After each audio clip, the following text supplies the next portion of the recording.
భాష్యం junior కళాశాల, Saipur road, Yadareddy Chowk, Tandur.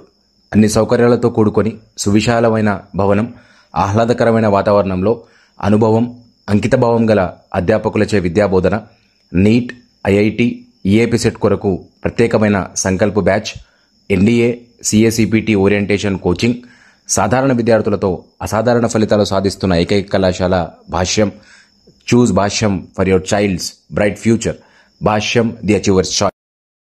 బోతే మండలం రావిపడు గ్రామంలో తనకున్న ఎకరం 10 గుంటలలో పొలంలో గతంలో 20 సంవత్సరాల క్రిందట మా నాన్నగారైన బాలలింగయ్య అను వ్యక్తి, మా నాన్న, నాకు గత 15 సంవత్సరాలుగా సోమగాని రేణుకకు పసుపు కుంకుమల కింద నాకు ఆ భూమిని ఇచ్చారు. ఇప్పుడు నేను కడిగించుకోగా నా పక్క భూమికి జాలు కాలువ, పారుగంట కాలువ, దాని పక్కన గుణగంటి కరుణాకర్ భూమి, కరుణాకర్ గట్టు పక్కన తండు మీనయ్య అను వ్యక్తి నా యొక్క బోర్ను పూడ్చివేయాలి అని వేధింపులకు గురిచేస్తున్నాడు. తండు మీనయ్య అను వ్యక్తి ఎంఆర్ఓ ఆఫీసులో మాపై నోటీస్ పంపించారు. నాకు తగిన న్యాయం చేయగలరని వేడుకుంటున్నాను.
చెప్పు నీ పేరు చెప్పు సారీ. మా పేరు సోమగాని రేణుక, మాది రాయపాడు మండలం, మోతే జిల్లా, సూర్యాపేట. నేను గత 20 సంవత్సరాల క్రితం మా నాన్న బోరు వేసిండు. బోరు వేసిన దానికి కరెంట్ సప్లై లేక బోరు బూడిపోవడం జరిగింది. దాన్ని మేము వాటర్ రాక కరిగించుకోవడం జరిగింది. అది నాకు కట్నం కింద ఎకరం 10 గుంటల భూమి ఇచ్చిండు. ఇస్తే దానికి వాటర్ సప్లై లేకపోవడం వల్ల నేను మా నాన్న ఏంది నాన్న ఏంది నా పరిస్థితి ఏందని అడిగితే మా నాన్న పలానా కాడ బోరు బొక్క వేసింది, అది కడిగించుకొని అదృష్టం మంచిగా ఉంటే పడుతుంది, నీళ్ళు వెళ్తాయో అని అనటం వల్ల నేను దాన్ని కడిగించుకున్నందుకు పక్కన వ్యక్తి వేరే నా పక్కన జాలగాలం అనేది ఉంది, దాని పక్కన 30 గుంటల భూమి ఉంది. దాని పక్కన వేరేగా ఆయనది 17 గుంటల భూమి, అలా 3 గుంటల బావి తీసిండు. ఆ 3 గుంటల బావికి నాకు 70 మీటర్ల దూరంలో తీసి 100 మీటర్ల దూరం ఉండాలి, లేకపోతే నేను సీల్ చేస్తా అని చెప్పి RSR వచ్చి కంప్లైంట్ చేయడం జరిగింది. వాళ్ళు వచ్చి కొలుసుకొని వచ్చారు. దానికి మీరు మోటార్ తీసి బయట వేస్తారా లేకపోతే మేము వచ్చి తీసి బయట సీల్ చేయమని మమ్మల్ని బెదిరిస్తారు. RSR అంటున్నారు. RSR అన్నగా మేము వచ్చి అడిగితే మీరు మీ ఇంటికాడ ఉంటే మేము వచ్చి మీకు కావాలి కాసి మీరు ఇంట్లో బంతే మీ పొలం మేము భార్యమని అన్నాను మమ్మల్ని. మేము వచ్చి చెప్పుకున్నా కూడా మమ్మల్ని ఏం పట్టించుకోవట్లేదు. అసలు మా బాధ అర్థం చేసుకుంటే కూడా లేదు. మేము ఏం లేదు, మాకున్నదే ఆ బతుకుదేరు మొత్తం ఆ ఎకరం 10 గుంటల భూమి మీదనే, మాకు ఉండటానికి ఇల్లు కూడా లేదు, మేము కిరాయికి ఉంటున్నాం. ఇటు పరిస్థితి ఆ MRO గారికి చెప్పినా కూడా మాకు ఏం సలహా ఇవ్వట్లేదు. మీరేం చేస్తారో మాకు సంబంధం లేదు, మీరు కూర్చొని మాట్లాడుకోండి అని అంటారు. మాట్లాడుకుందామని కులంలో చిన్న పెద్ద రైతు వర్గం అందరినీ కూర్చోబెట్టినాం. అయినా కూడా వాళ్ళు వచ్చి వాళ్ళకి పంచాది లేదు అని చెప్పారు. మేము ఏడ చూసుకుంటాం ఆడ చూసుకుంటాం అని అంటారు. మరి ఏడ చూసుకుంటాం అన్న ముచ్చట అదే వచ్చి ఊళ్ళోనే కులం ముందు చెప్పాలి. మమ్మల్ని ఇట్లా వేధిస్తారు. దానివల్ల మేము పేపర్కి ఇవ్వడం జరిగింది.